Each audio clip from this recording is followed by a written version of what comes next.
Welcome to CLC judicial. यह mission mains judiciary का video part 16 है।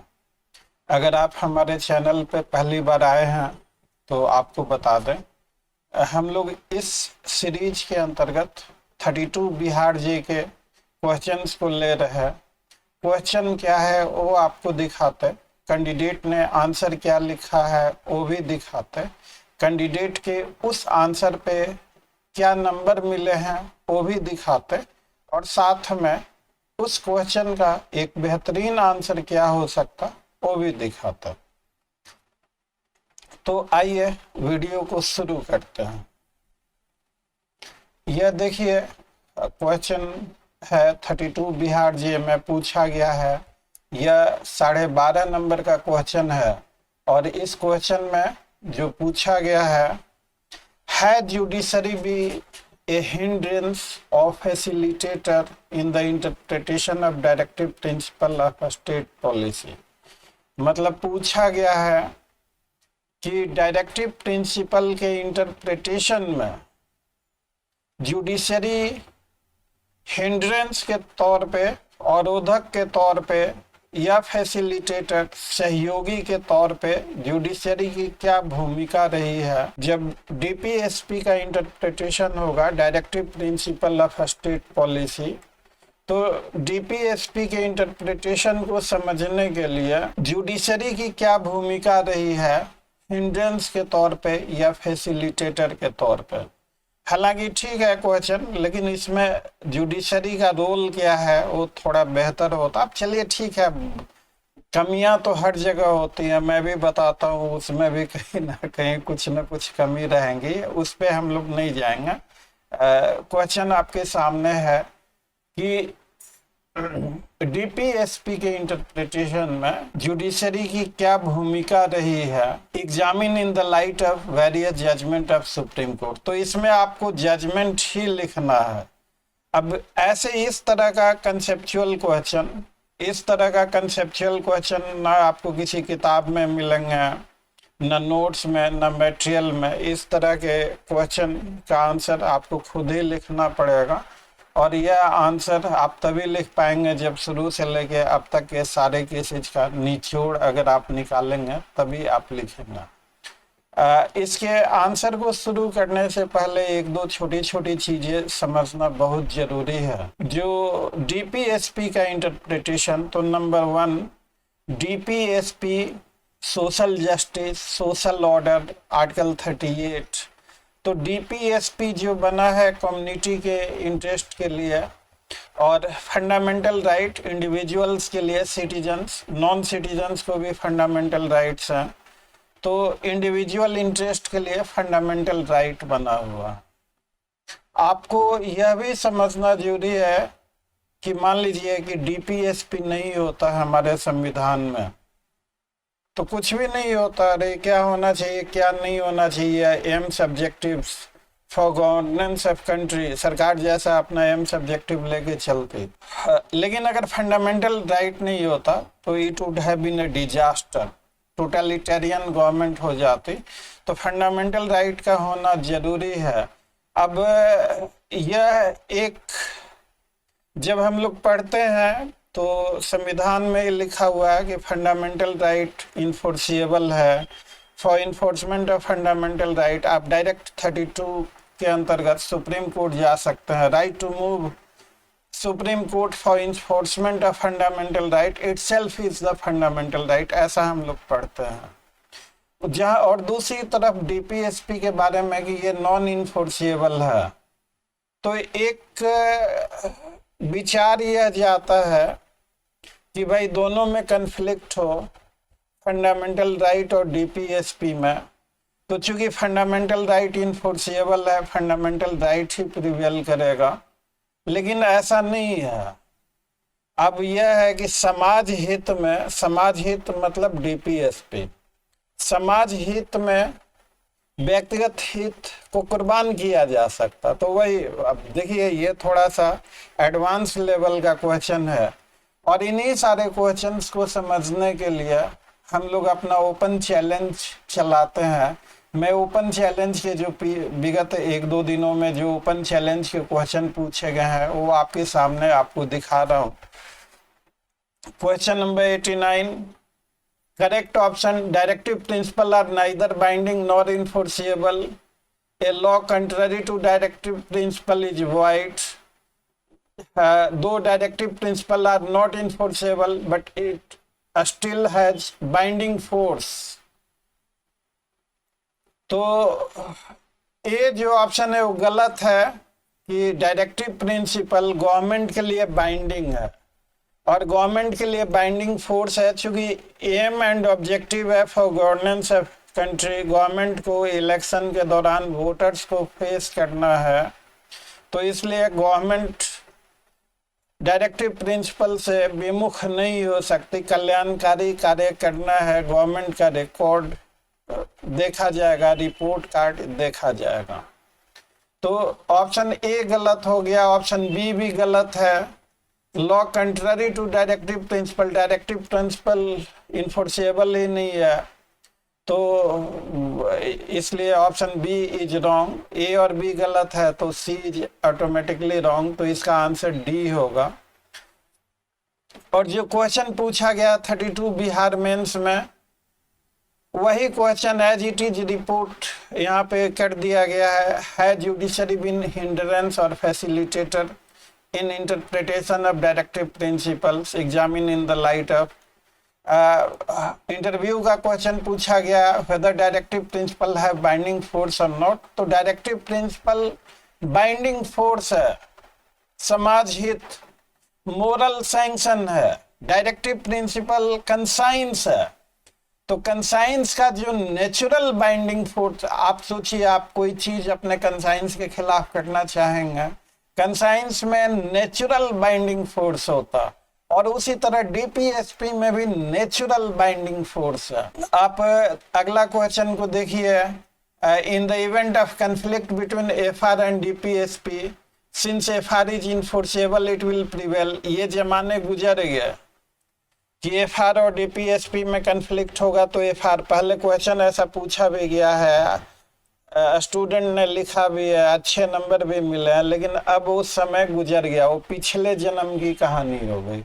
अब पैटर्न पूरी तरह से चेंज हो गया है।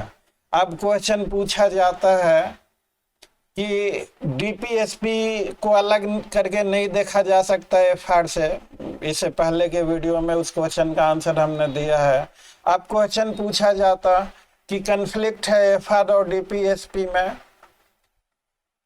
तो समाज हित के नाते व्यक्तिगत हित को कुर्बान कर दिया जाएगा। केशवानंद भारती में भी यह चीज बताया गया, देखेंगे हम लोग आंसर में। तो ऑप्शन ए गलत हो गया, ऑप्शन बी भी गलत हो गया। डीपीएसपी के लिए फंडामेंटल राइट को अमेंड किया जा सकता, तो इसलिए ऑप्शन बी भी गलत हो गया। ए भी गलत तो सी भी गलत, तो इसका करेक्ट आंसर डी होगा।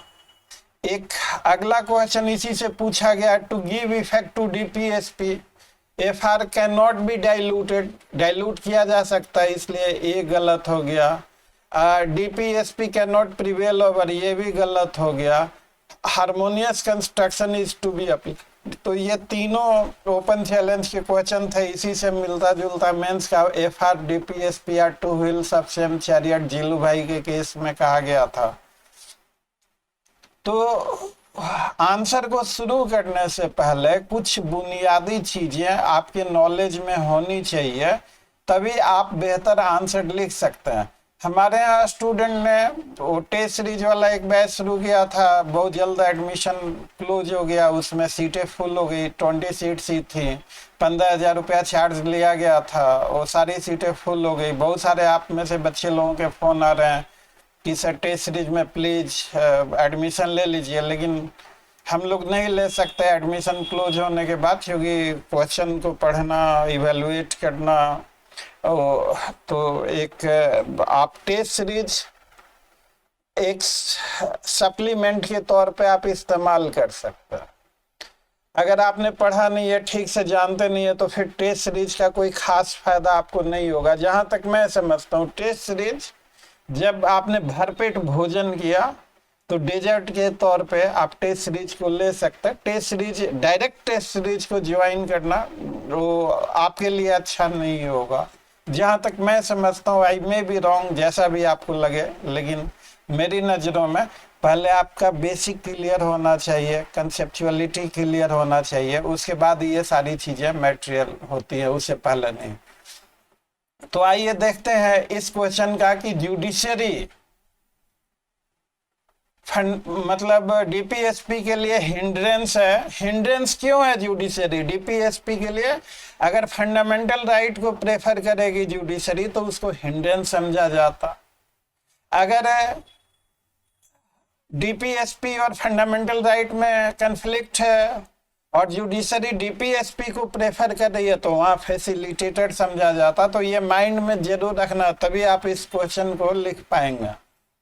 तो आइए देखते हैं इन्होंने यहाँ से आंसर लिखना शुरू किया, मैं पढ़ के सुनाना चाहूँगा। Supreme court through various cases and decision has established that DPSP are fundamental in governance of the country and it has played an important role in shaping the dynamics of the truth। तो ये बात तो लिखा हुआ है, ये क्या supreme court कहेंगे कि DPSP fundamental in governance of country. चलिए इस पे कमेंट नहीं, लेकिन ये चलिए लिखा हुआ है। Basically Indian judiciary has played to role in developing the harmony between fundamental right and DPSP and harnessing the potential DPSP by elevating them to the status of fundamental rights. Secondly, at time in judiciary has allowed and upheld the validity of law enacted to implement the provisions of DPSP that may have come in conflict with FRs.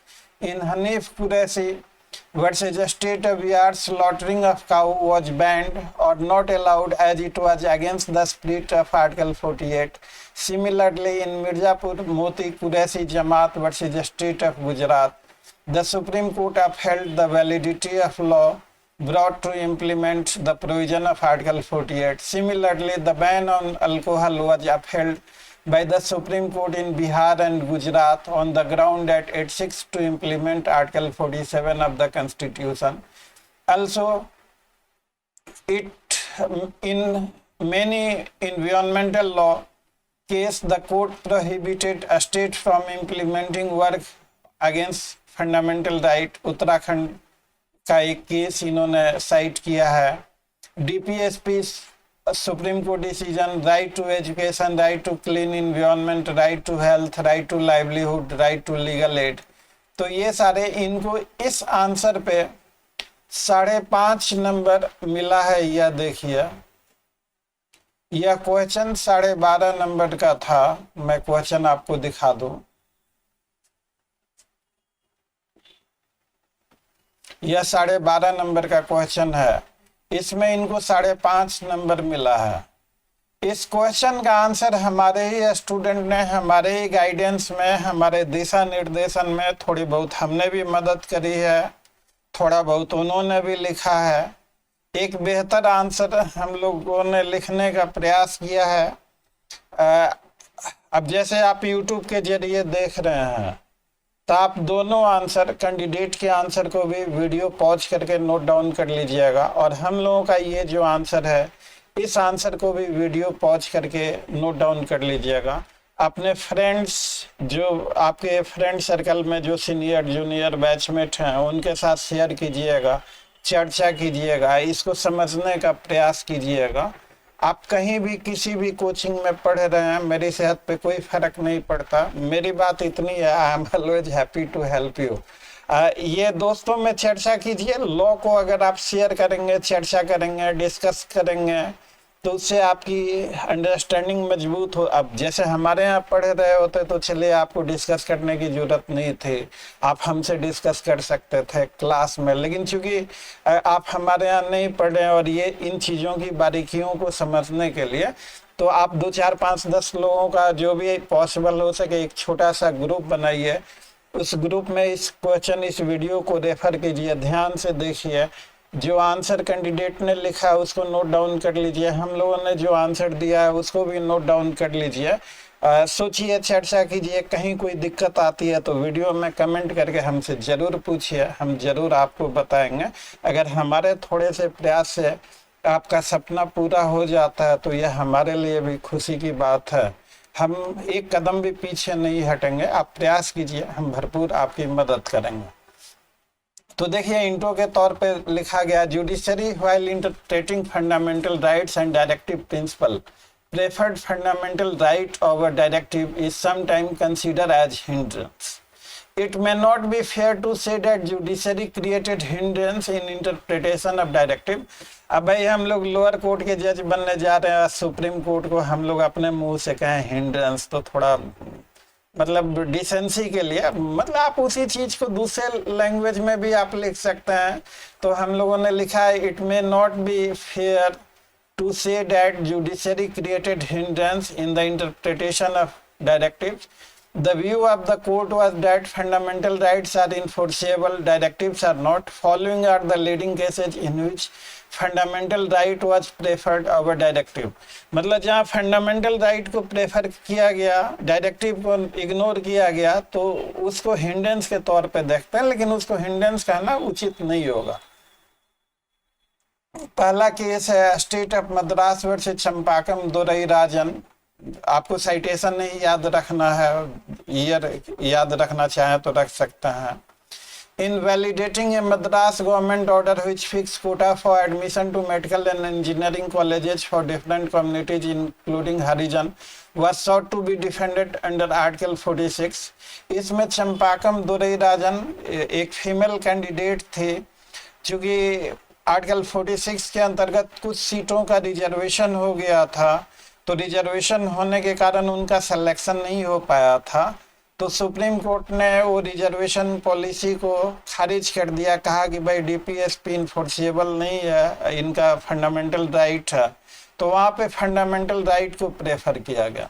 The court held that directive principle of state policy have to conform and run as subsidiary to the chapter of fundamental right because the latter are enforceable in court while the former are not। ये supreme Court ने कहा है, वो चीजें हम लोगों ने लिख दी। तो यहाँ पे यह केस हिंड्रेंस के तौर पे देखा जा सकता है, चूंकि फंडामेंटल राइट को प्रेफर किया गया। दूसरा case in the Kerala education bill, Kerala government ने एक लेजिस्लेशन पास किया, गवर्नर के पास भेजा गया, गवर्नर ने बिल को भेज दिया प्रेसिडेंट के पास, प्रेसिडेंट ने 143 में सुप्रीम कोर्ट को रेफरेंस किया। तो इन रेफरेंस को इन दे बोलते, केरला एजुकेशन बिल 1957 का दास CJ found as a fact that the provision of the bill which required a school belonging to minority community not to charge any fee in primary classes। तो Kerala education bill में था कि जो schools हैं, minority community के भी school है, तो कोई चार्ज नहीं लेंगे, बच्चों को फ्री में पढ़ाएंगे। तो माइनॉरिटी कम्युनिटी का जो राइट था आर्टिकल 29 और 30 के अंतर्गत, वो राइट चूंकि आप पैसे नहीं लेंगे, फ्री में पढ़ाएंगे, तो that fundamental right was question for the sake of DPSP. तो would in effect make it impossible for an educational institution established by minority community being carried on। It was contended that provision implemented the directive principle in Article 45 which required the state to provide within a period of 10 years from the commencement of the constitution for the free and compulsory education of all children under 14 years of age। Thus CJ held that fundamental rights conferred by Article 30 had been expressly conferred on minority communities, and as long as the constitution stood, they could not be taken away। Directive principle about free and compulsory education could not be implemented at the expense of minorities। The state could implement the directive principle in Article 45 by making good the loss suffered by minority educational institution as a result of not charging fee। एक तीसरा case PA Inamdar का आया, इसमें supreme Court ने कहा without regard to directives in article 46 requiring protection of educational interest of the weaker section of society as well as fundamental right in article 15(4), The court held that unaided private educational institution could not be required to reserve any seat for this section, and such reservation would be an unreasonable restriction on the occupational or business rights of such institution under Article 19(1)(g). But soon the court realized that directives are for the betterment of society and community as a whole, while fundamental rights are for betterment of individuals. तो वही बात मैं देसी तरीके में समझाया कि समाज हित के लिए व्यक्तिगत हित कुर्बान किया जा सकता। तो ये 3 केसेज देखे जाते हिंड्रेंस के तौर पर, लेकिन बाकी के केसेज में डीपीएसपी को प्राथमिकता दी गई है। तो उसी चीज को हम लोगों ने लिखा है, but soon the court realized that directives are for betterment of society and community as a whole, while fundamental rights are for betterment of individual interest may be curtailed for the better interest of community. There needs to be balance and harmony between fundamental rights and directives. Following are the leading cases where directive principle was preferred as a facilitator. तो पहला state of Bombay FN Balsara का case 1951 का। Supreme Court in determining if restriction impose by law on the sale and position of liquor was a reasonable restriction in the interest of public referred to and relied upon provision of Article 47। तो 47 को prefer किया और prohibition को justify किया। State of Bihar Kameshwar Singh, इसमें जमींदारी को abolish किया गया। The supreme court took into consideration article 39 in upholding it's view that abolition of zamindari by the state was for a public purpose. अब देखिए, थोड़ा सा अब यूट्यूब पे तो नहीं हो सकता, वीडियो काफ़ी लंबी हो जाएगी। जब हमें आज़ादी मिली, देश छोटे छोटे टुकड़ों में राजे जमींदारों में बटा हुआ था, उनको अपने साथ मिलाया गया, कहा गया right to property fundamental right होगा। समय बदला, वक्त बदला, राइट टू प्रॉपर्टी जो फंडामेंटल राइट पहले हुआ करता था उसको हटा दिया गया। उसे गोलकनाथ, केशवानंद भारती, बहुत सारे केसेज, अच्छे केसेस निकल गया। तो एक समय था, और बिल्कुल सीधे सीधे आपको यह समझने में बड़ा अजीब लगेगा कि फंडामेंटल राइट इन्फोर्सेबल है, डायरेक्टिव इन्फोर्सेबल नहीं है। तो डायरेक्टिव को कैसे हम करेंगे, आगे बढ़ाएंगे? फंडामेंटल राइट को डाउन करके डायरेक्टिव को आगे बढ़ाएंगे? यह समझने में आपको थोड़ा कष्ट होगा।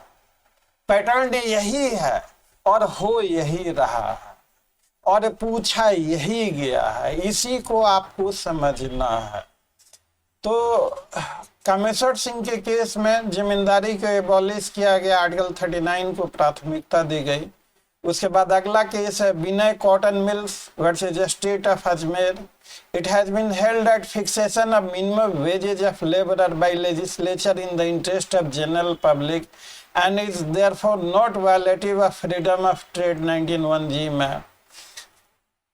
Slaughter of animal, cow, bovine animal से संबंधित 5 केस हमने लिखा है। मोहम्मद हनीफ कुरैशी का, अब्दुल हकीम कुरैशी, मोहम्मद फारूक का, हाजी उस्मान भाई का, हसमुतुल्ला वर्सेज स्टेट ऑफ MP। ये वीडियो पॉज करके नोट कर लीजिएगा। In following cases state cattle protection law prohibiting slaughter of cow and calves and other cattle have been upheld because they are meant to give effect to Article 48।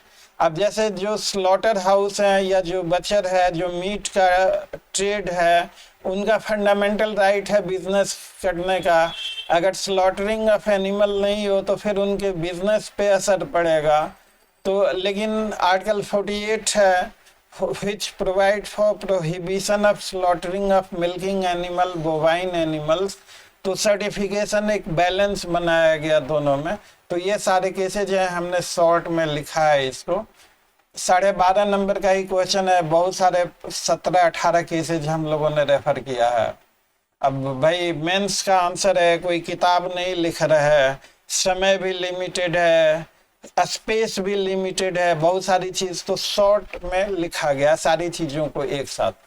अगला case हमने refer किया Orient Weaving Mills Limited का। Article 43 has been referred to in upholding validity of excise rule granting exemption from payment of duty to a small cooperative societies.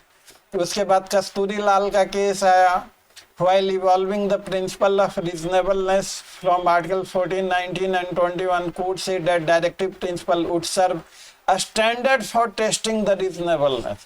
मतलब directive principle के मद्देनजर reasonableness of the restriction, reasonable restriction लगाया जा सकता है, वो test होगा। तो इसलिए कस्तूरी लाल का केस बहुत इंपॉर्टेंट है। State of Gujarat versus Mirzapur मोती कुरैशी कसाब जमात, इसमें स्लॉटर ऑफ काऊ को टोटली बैन कर दिया गया गुजरात में इस केस में। उसके बाद केशवानंद भारती बाइबल, केशवानंद भारती को फंडामेंटल राइट केस भी कहा जाता, case which shaped our democracy भी कहा जाता। It was held that directive embody the aim and object of the state and therefore these are fundamental in governance of country. The court further held that there is no there is no disharmony between directives and fundamental rights and they supplement each other in aiming at the same goal of bringing about a social revolution and the establishment of a welfare state which is envisaged in the preamble. It was also further held that Parliament is competent to amend the Constitution to override or abrogate any of the fundamental rights in order to enable the state to implement the directive। मतलब directive को लागू करने के लिए fundamental right में amendment भी किया जा सकता और as long basic feature is not affected.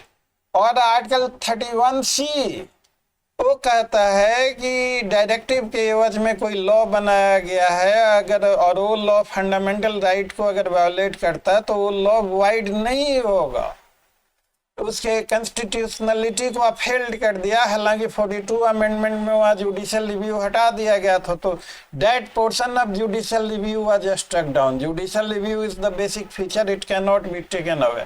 तो वही सारी चीजें हमने लिखी है, वीडियो को पॉज करके पढ़ लीजिएगा।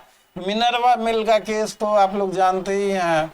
Harmony balance between fundamental right and DPSP essential feature of basic structure. उसके बाद रजक भाई इसाक भाई का केस है।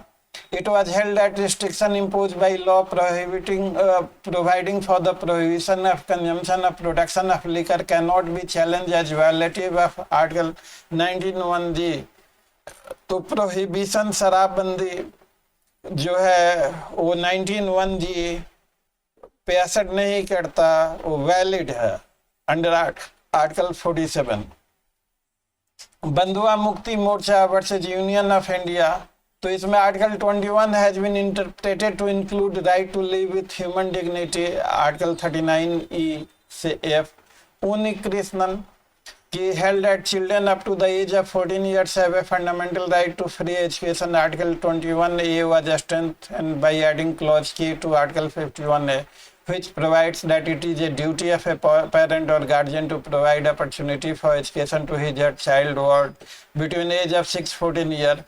As it is seen from the above, that judiciary more often than not acted as a facilitator while interpreting directive principle of a state policy। तो इस question का answer लिखने के लिए हमने सीधा कि जुडिशरी जो है डीपीएसपी के लिए हिंड्रेंस का काम करती है या फैसिलिटेटर का। तो हमने दोनों तरफ के कुछ जजमेंट रेफर कर दिए। हिंड्रेंस के आप पूरा देख लीजिए तो 3 ही लीडिंग केसेज मिलते हैं और मेरे पास फैसिलिटेटर के तौर पे आया है लिस्ट ऑफ 300 केसेज। तो उन 300 केसेज में छांट के कुछ केसेज फैसिलिटेटर के तौर पे हमने आपको लिखा है लीडिंग केसेज।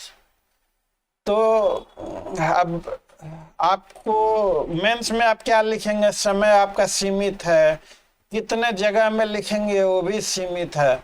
तो हम लोगों का यह मॉडल आंसर लेके देखा गया, यह 2.5-3 पेज में आ रहा है। 3 पेज आपके पास होता है इसको लिखने के लिए, तो 2.5-3 में आ रहा है। ठीक है, आपको करना क्या है इसका फायदा आपको तभी होगा, सिर्फ वीडियो देखने से उतना फायदा आपको नहीं होगा। आप वीडियो पॉज करके आंसर को नोट कर लीजिए, इसे ध्यान से एक दो बार पढ़िए। अब क्लासेज में तो यही 3-4 फुल लेंथ क्लासेज होती है, 1-1 घंटे 2-2 घंटे की क्लासेज होती है। क्लियर होता है, डिस्कस होता है, समझाया जाता है, आपके हर सवालों का जवाब दिया जाता। तो उससे आपका, अब मान लीजिए कि अब इस तरह से आप होगा तो फंडामेंटल राइट और डीपीएसपी से कुछ भी कहीं से भी कितना भी ट्विस्टेड क्वेश्चन क्यों ना हो, आप बहुत आराम से उसे लिख पाएंगे। और अगर आपने समझा नहीं और डायरेक्ट टेस्ट सीरीज में आ गए तो टेस्ट सीरीज सप्लीमेंट है। आपने भरपेट भोजन किया, दाल चावल जो भी खाना है खाया, उसके बाद आइसक्रीम खाया जायके के लिए, स्वाद के लिए। तो टेस्ट सीरीज केवल जायके के लिए है, उसे सेहत नहीं बनेगा। सेहत आपका भरपेट भोजन करने से बनेगा। तो भरपेट भोजन करने का कि आप अच्छे से पढ़िए, डिटेल पढ़िए, ये आंसर आपको। और हम लोग भी सोच रहे हैं कि जैसे एक तो हो गया टेस्ट सीरीज का, तो टेस्ट सीरीज में आप कुछ भी कोशिश कर लीजिए। हम लोग जैसा थोड़ा आंसर लिखने में अभी आप नहीं लिख पाएंगे, बहुत समय और प्रयास लगेगा, समय लगेगा। तो क्यों ना हमने जो आपको आंसर दिया है, ये आंसर आप लिखिए, याद कीजिए। जब याद हो जाए तो सारी किताबें बंद करके खुद से लिखिए, देखिए क्या लिखा क्या छोड़ा, खुद एनालिसिस कीजिए। दर्पण से बढ़िया इमेज कहाँ मिलेगा। तो हम लोग बहुत सारी चीजें, अब एक जमाना था टेस्ट सीरीज का, टेस्ट सीरीज के लिए हमने जब अनाउंस किया तो 2 घंटे के अंदर सारी सीटें फुल हो गई। ओनली 20 स्टूडेंट हम लोग ले पाते, चूंकि एक कॉपी में 1 घंटा लगता, थोड़ा स्टाफ वगैरह। और अब भाई हर स्टूडेंट की ख्वाहिश है कि मैं एक कॉपी चेक करूं, मैं हर किसी की कॉपी नहीं चेक कर सकता, वर्कलोड काफी ज्यादा है। उस वर्कलोड के कारण ये वीडियो आने में थोड़ा समय लग गया। तो टेस्ट सीरीज आपके लिए हेल्पफुल तभी होगा जब आपकी पूरी तैयारी हो गई। और तैयारी आपकी कंप्लीट नहीं है। हम लोगों ने हर एक स्टूडेंट से टेस्ट सीरीज बैच में एडमिशन लेने से पहले हर एक को बताया कि अगर आपकी तैयारी कंप्लीट है तभी आप लीजिए, अगर तैयारी नहीं कंप्लीट है तो मत लीजिए। और बाकी जिन बच्चों ने एडमिशन लिया है टेस्ट सीरीज में, उनसे भी वो लिख रहे हैं, थोड़ा उनको टाइम लग रहा है, कुछ की तैयारी अच्छी है, कुछ लिख पा रहे हैं इफेक्टिव तरीके से, और कुछ बच्चे लोग नहीं लिख पा रहे हैं। तो टेस्ट सीरीज में जादू नहीं है। जब आपकी तैयारी पूरी कंप्लीट हो गई तब जाके टेस्ट सीरीज का आपको, हमारे पास हर रोज कॉल आ रहे हैं कि सर टेस्ट सीरीज में आप ले लीजिए, 15,000 की बजाय थोड़ा 2-4 हज़ार और पैसा ले लीजिए, टेस्ट सीरीज दे दीजिए। तो चूंकि अब मान लीजिए कि टेस्ट सीरीज में हम लोगों ने वादा किया है कि 24 घंटे के अंदर कॉपी चेक हो जाएगी। अब जो वादा किया वो तो निभाना पड़ेगा। अब कॉपी अगर टाइमली नहीं चेक हो पाती है तो फिर हम लोगों के लिए बहुत ही, मतलब हम लोग कभी भी जो कहा है वो पूरा करेंगे। तो इसलिए हम लोग अभी समर्थ नहीं है हम लोग कि 20 से ज़्यादा स्टूडेंट ले सकें। यह बैच ख़त्म होगा तो फिर जब नेक्स्ट राउंड अनाउंस किया जाएगा तो आप देखिएगा, अगर उस लायक हैं आप, आंसर लिखने के लायक, अगर आपकी पूरी तैयारी कंप्लीट हो चुकी है, फंडाज क्लियर है, बेसिक क्लियर है, एकदम तैयार है, आप टेस्ट सीरीज के लायक हैं ज्वाइन करने के लिए, तो लीजिएगा। हमें क्या, हम लोग तो दे ही रहे हैं। एनीवे, मैं थोड़ा सा आपसे बातें करने लगा। मेरे को लगता है कि हम और आप मिलकर इस मिशन को सक्सेसफुल बना सकते हैं। Mains answer writing rocket science नहीं है। अगर आपका कंसेप्चुअल क्लैरिटी ठीक है, कंसेप्ट बेसिक और फंडाज क्लियर है, तो फिर आंसर लिखना कोई परेशानी नहीं है। आप इस आंसर को नोट करके दोस्तों में चर्चा कीजिएगा, और अगर कोई दिक्कत आती है तो मैं हूं ना, मुझसे पूछिएगा, मैं जरूर आपकी मदद करूंगा। इसी के साथ यह वीडियो खत्म होता है। वीडियो अच्छा लगा हो तो वीडियो को लाइक, चैनल को सब्सक्राइब, इसे ज़्यादा से ज़्यादा शेयर करें। Thanks for watching, see you again, till then, bye bye.